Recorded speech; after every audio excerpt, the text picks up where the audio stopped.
Buenos días, mi nombre es Rafael Mendoza Albarrán, soy residente de primer año de dermatología. Estamos en Cádiz a día 23 de noviembre de 2021. Hoy hace 9 grados y el cielo está despejado. Hoy vamos a hablar sobre la exploración clínica básica y el diagnóstico diferencial de las úlceras en miembros inferiores. En primer lugar, un poco de introducción por el tema, perdón por la diapositiva que pone introducción. Es que las úlceras son, en piernas son un problema creciente en todo el mundo.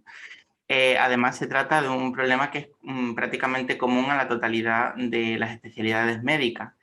Pueden presentar una etiología múltiple y por eso es necesario un buen diagnóstico etiológico y diferencial para establecer un tratamiento correcto. Como hemos comentado, la etiología puede ser muy variada. Las causas más comunes suelen ser la venosa, la arterial y la neuropática, y otras pues menos comunes, pero también existen, pues las causas físicas por mordeduras de insectos, las úlceras infecciosas, las vasculopatías, estados de hipercoagulabilidad, los desórdenes vasooclusivos, las vasculitis, sobre todo las de pequeño y mediano calibre, el piederma gangrenoso, la necrobiosis lipoídica, la paniculitis, algunas condiciones neoplásicas que se manifiestan como procesos ulcerados, la esclerosis sistémica, los trastornos hematológicos, algunos fármacos y trastornos metabólicos.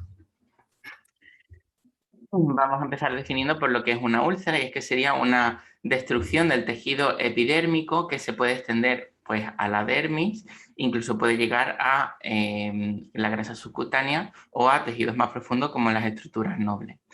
El 90% de las causas, como hemos comentado, se deben a insuficiencia venosa, a las neuropatías periféricas y enfermedades arteriales.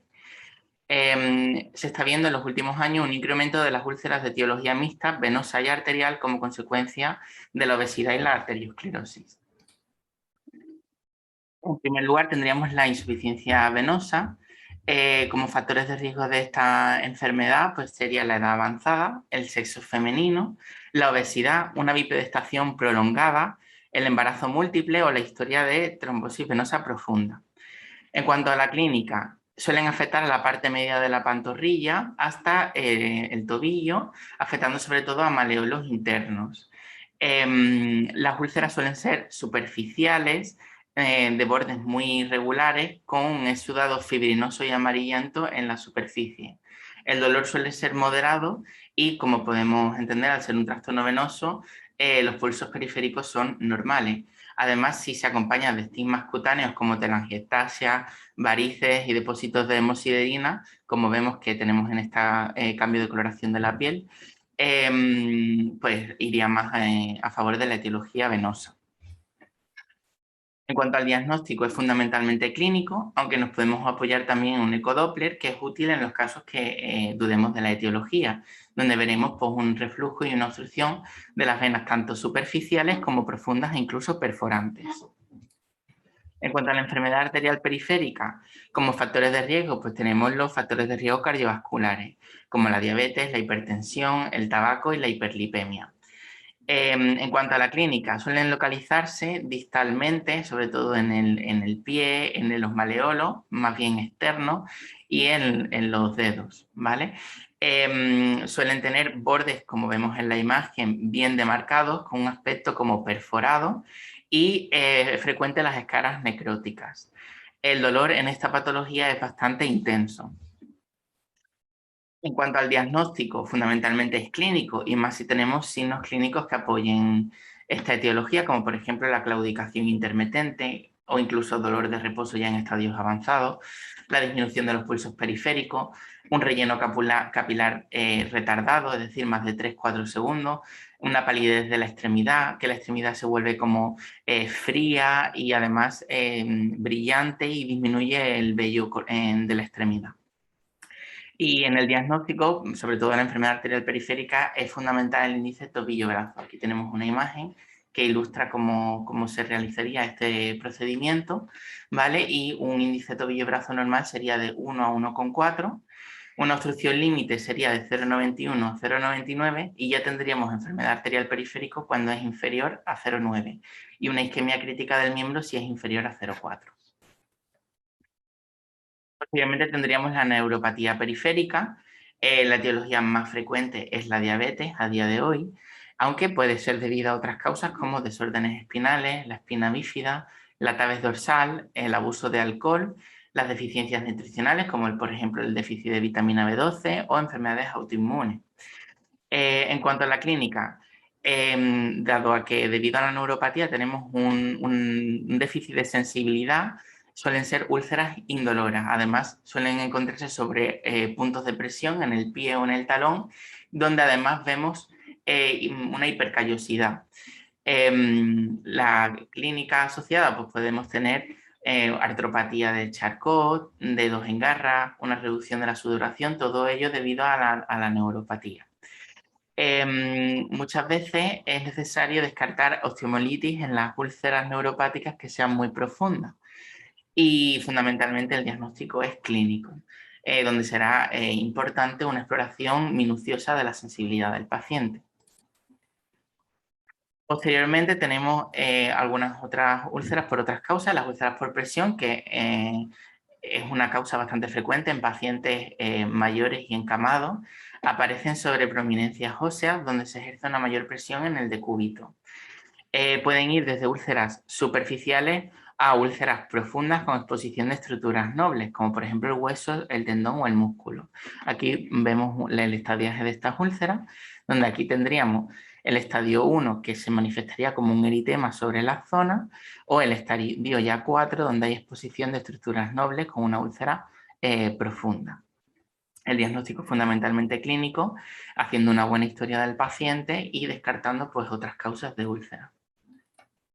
Aquí tendríamos una úlcera por presión en la región sacra, que sería un estadio 2. Otras úlceras, como las úlceras infecciosas. La etiología puede ser múltiple, la pueden causar bacterias, hongos, virus o incluso protozoos como la leishmania, como la que tenemos en la imagen. Las úlceras infecciosas más frecuentes son de etiología estreptocócica y estafilocócica, y la clínica dependerá del tipo de agente infeccioso que la cause. En cuanto al diagnóstico, pues sería útil un cultivo de exudado mediante hisopo si sospechamos bacterias aerobias, una biopsia con un triple cultivo para hongos, bacterias y micobacterias. Una puntualización es que la toma de la biopsia se debe hacer del borde de la úlcera y dejarlo en una placa de Petri sobre una gasa humedecida con suero salino fisiológico estéril. Y además también sería útil una biopsia para estudio histológico normal sin cultivo, ya que muchas veces mientras sale el resultado del cultivo y crecen los microorganismos, pues muchas veces la histología de la lesión pues nos da un diagnóstico a priori, o al menos nos puede orientar un poco hacia la causa. Aquí tenemos algunos ejemplos de úlceras infecciosas como la estafilocócica, y es que sabemos que las infecciones cutáneas por estafilococo pueden progresar desde foliculitis, forúnculo, hasta grandes abscesos y que pueden producir pues, celulitis o ya úlceras necróticas. Aquí tendríamos un estigma estreptocócico, que son úlceras de aspecto perforado, bien demarcado, con una costra purulenta en superficie y un área eritematosa perilesional. El estigma gangrenoso, que es producido por la Pseudomonas aeruginosa, se produce por una angioinvasión de este microorganismo, sobre todo las capas media y adventicias de arterias y venas. Suele producir pues, úlceras gangrenosas con una escara necrótica en la superficie y es una afección muy grave que suele dar un estado séptico del paciente y suele afectar a pacientes con inmunodepresión. Las vasculitis cutáneas también pueden causar ulceraciones en miembros inferiores, sobre todo las que afectan a vasos de pequeño calibre y también las de mediano calibre. La etiología, como sabemos, puede ser múltiple por enfermedades infecciosas, pueden ser idiopáticas, autoinmunes, causadas por fármacos, como fenómenos paraneoplásicos, por una crioglobulinemia, etc. En cuanto a la clínica, la clínica de las vasculitis de vasos de pequeño calibre suelen dar púrpura palpable, vesículas y bullas. Las de mediano calibre pues, pueden dar nódulos subcutáneos, úlceras necróticas, lívido racemosa, púrpura retiforme, que es esa púrpura con forma de red. Y en cuanto al diagnóstico, pues en este caso nos apoyamos en la biopsia profunda, llegando hasta subcutáneo, con estudios de inmunofluorescencia y muchas veces en el diagnóstico histológico, pues el patólogo nos dirá que habrá vasculitis leucocitoclástica y necrosis fibrinoide en muchas ocasiones. En cuanto a la vasculopatía livedoide, pues afecta sobre todo a mujeres jóvenes y de mediana edad. Están implicados en su etiología y en su etiopatogenia, pues estados de hipercoagulabilidad y deficiente fibrinolisis. Suelen dar como clínica pues úlceras superficiales que son estrelladas, costrosas y de muy lenta curación. Pues suelen ser bilaterales y afectar sobre todo a los maleolos y al dorso del pie. Y suelen curar con la famosa atrofia blanca. De hecho, esta enfermedad antiguamente se denominaba indistintamente como vasculopatía lipidoide o atrofia blanca. Hoy se sabe que la atrofia blanca es una forma de cicatrización de esta enfermedad en forma pues, de estas cicatrices atróficas blancas en los miembros inferiores donde estaban afectadas las úlceras. Aquí traemos una fotografía de un caso clínico del servicio de este hospital. En cuanto al diagnóstico, pues se apoyaría en la biopsia cutánea, en donde observamos pues, trombos hialinos en los vasos dérmicos con degeneración fibrinoide de la pared.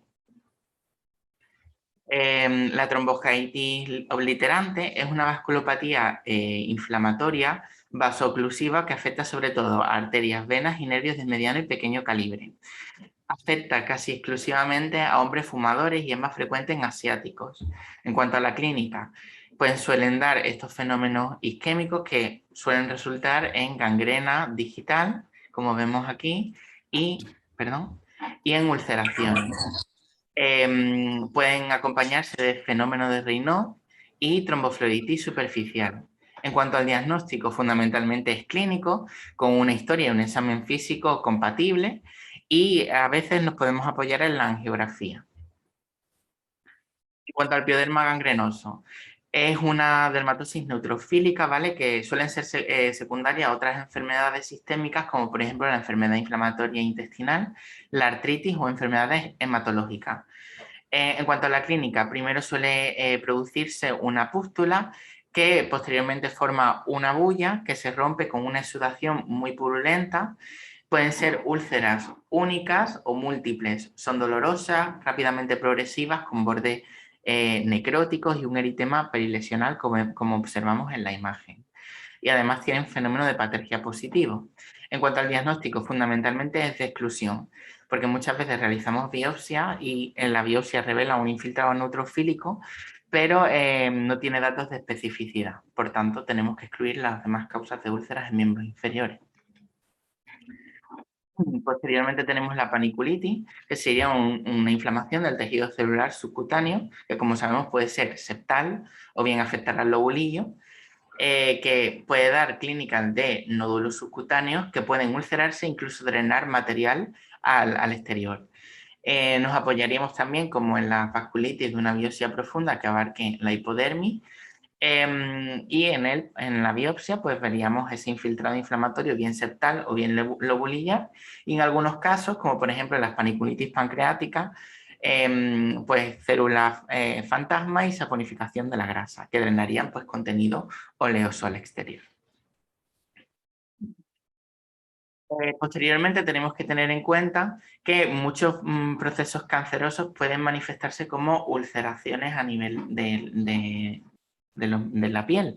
Y además, las úlceras crónicas muchas veces pueden desarrollar fenómenos neoplásicos, que sería la conocida úlcera de Marjolin. ¿Vale? La clínica sería úlceras de larga duración y de difícil cicatrización, que además pues, pueden hacer estos bordes exofíticos e irregulares, y en este caso pues, sería necesaria la biopsia para confirmación histológica. También algunos fármacos pueden darnos úlceras a nivel de los miembros inferiores, como por ejemplo la trombocitopenia inducida por la heparina, que sabemos que es un fenómeno desconocido, de etiología de causa desconocida, ¿vale? Que produce fenómenos trombóticos y estos fenómenos trombóticos a su vez pues, pueden producir úlceras por isquemia en los miembros inferiores. La warfarina, que en las personas que tengan en déficit de proteínas C y S genera una hipersensibilidad a este fármaco y provoca necrosis cutánea, ¿vale? Se inicia con un intenso dolor en el miembro, una zona eritematosa y finalmente hay hemorragia y necrosis. En cuanto a la hidroxiurea, pues los pacientes con tratamientos crónicos por hidroxiurea también pueden producir úlceras en miembros inferiores. Las úlceras serían muy parecidas a las de la vasculopatía livedoide y curarían también con atrofia blanca. Por último, proponemos pues, una evaluación del paciente con úlceras en miembros inferiores, ¿vale? Y es que es muy necesario indagar en la historia del paciente. En primer lugar, nos iríamos a indagar en el diagnóstico diferencial de las causas más comunes, que son la venosa, la arterial y la neuropática. Como hemos dicho, y haciendo un pequeño resumen, en las úlceras venosas, pues tendríamos, si tenemos antecedentes de infartos cerebrales, trombosis venosa profunda, hay obesidad o un embarazo múltiple, o un dolor o molestias en los miembros inferiores ante la bipedestación prolongada, se distribuyen sobre todo en la cara media y en el maleolo interno, perdón, en la parte media de las pantorrillas y en los maleolos internos. Tienen un dolor moderado, una morfología irregular, son úlceras superficiales y además tenemos estigmas cutáneos, como hemos dicho antes, como depósitos de hemosiderina o lipodermatoesclerosis y además se acompañan pues, de varices, edema periférico y dermatitis de éstasis, pues nos orientaría hacia la etiología venosa y nos podríamos apoyar en una ecografía Doppler. Sí, tenemos múltiples factores de riesgo cardiovascular, como la diabetes, la dislipemia. El paciente tiene claudicación intermitente. Las úlceras se suelen dar en puntos distales o en sitios de presión con una morfología perforada, con escara necrótica, y la piel se encuentra pues brillante, atrófica, con pérdida del vello y pues palidez. Y además el examen físico se acompaña puede ser relleno capilar alargado, los pulsos periféricos están disminuidos o ausentes, pues ya nos indicaría una patología arterial y tendríamos que hacer un índice tobillo-brazo. Y por último, pues si existe diabetes, las úlceras afectan sobre todo a zonas de presión, se acompaña de una callosidad en el punto de ulceración.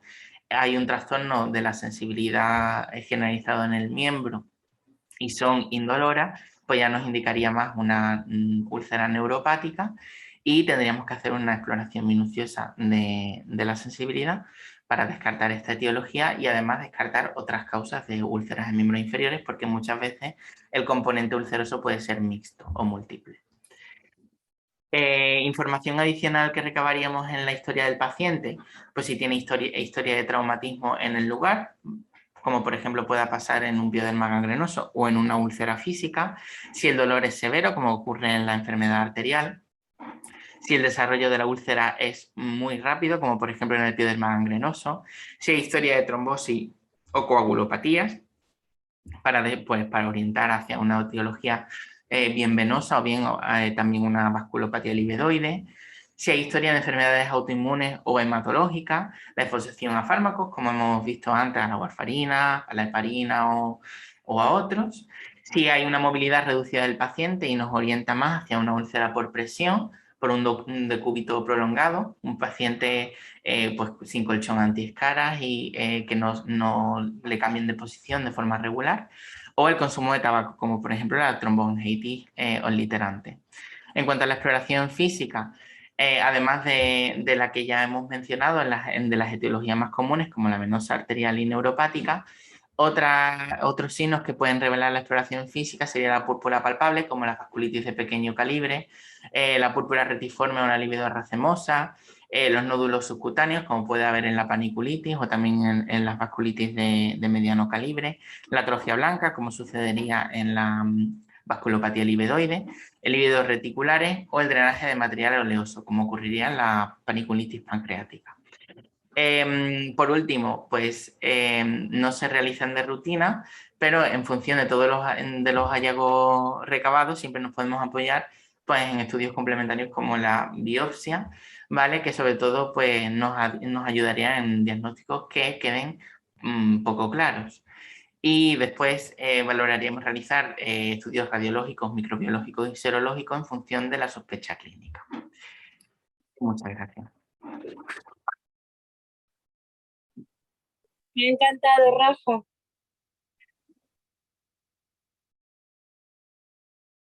No.